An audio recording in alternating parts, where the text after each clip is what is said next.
for faithfully teaching us this evening through hard parts of God's Word. Lots of questions coming up. We won't have time to answer all of them, so please do speak to Rupert or others after the service. I'm sure Rupert would love to speak with you if you have further questions. We're going to look at some of the ones kind of higher up the list. First one, at this stage in history, does God no longer act in immediate judgment against sin? Is it all delayed into the last days, or can he still act like this, I think, now? Yeah, that's a good question. I can see why that's come at the top. God is God. He can do what he wants to do.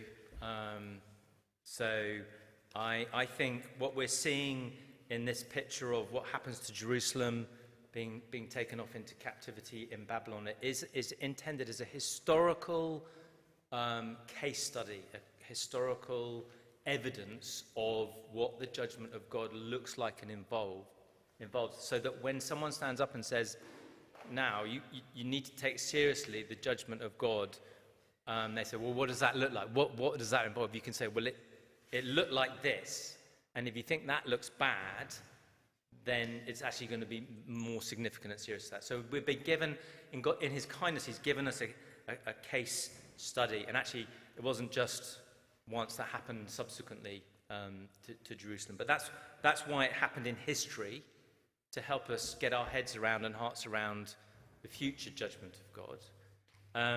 I think that's why he acted then, at that point in history.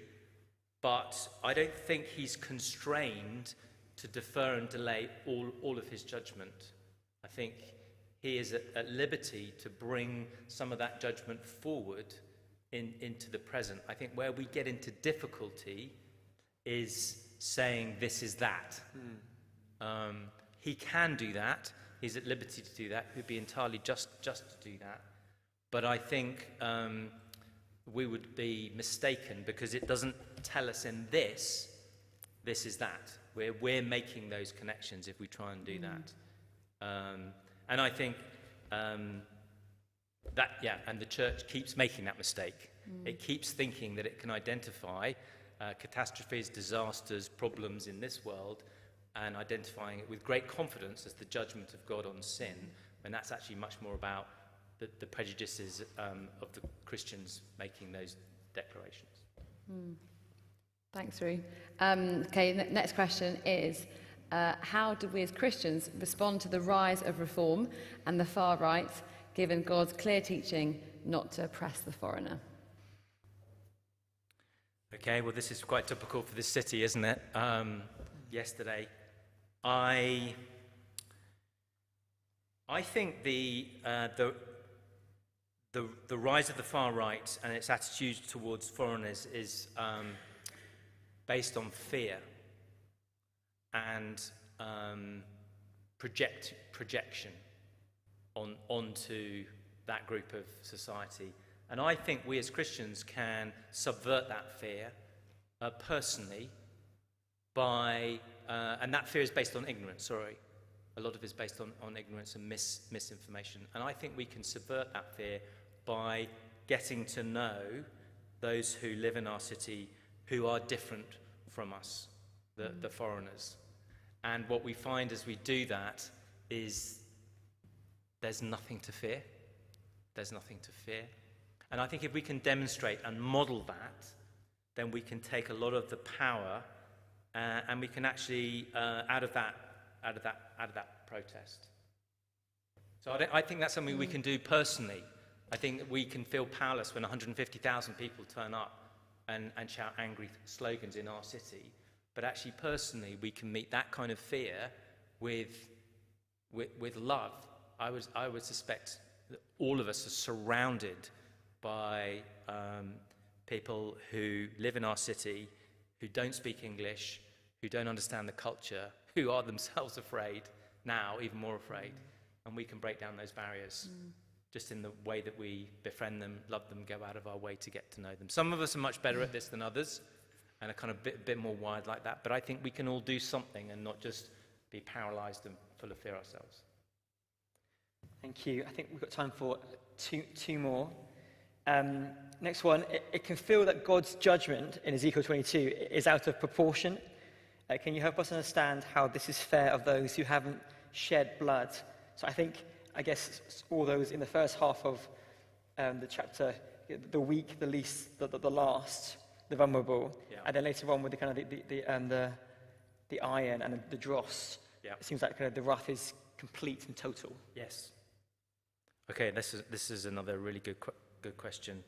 I think because sin works on two levels. It's a sin against the fatherless, the widow, the foreigner, the poor, the needy. They are the victims of that sin.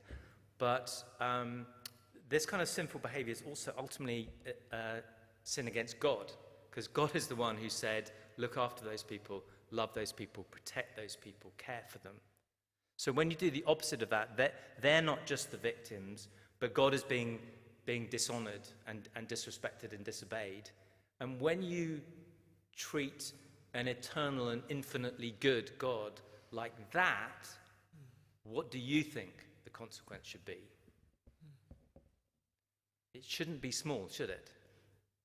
I mean, if you're just measuring it against how unfortunate the needy person got, then you might think that's a bit of overkill. But when you're measuring it against the infinite eternal goodness of God, I think you would say, well, why stop here?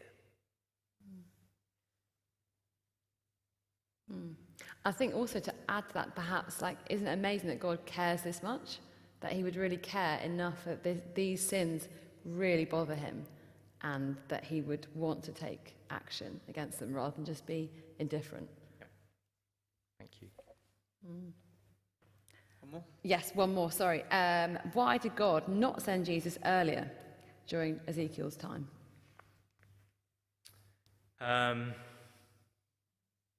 You guys are on form tonight, aren't you? Some more good questions.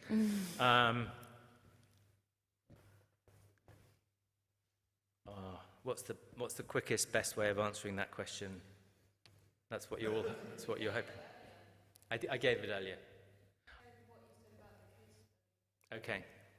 I would also say to whoever asked that question, if he had done that, that would not be such good news for you, would it? Because that would have been it, game over. And you wouldn't be in the kingdom. You wouldn't be asking that question. So the fact that he was patient enough to at least wait for you is part of the answer. He knows what he's doing.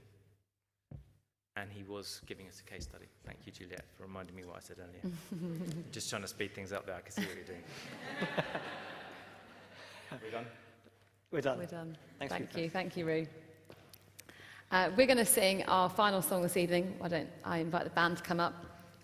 I guess we could feel in a place of despair. It's felt sort of more somber. But how wonderful to know God's mercy.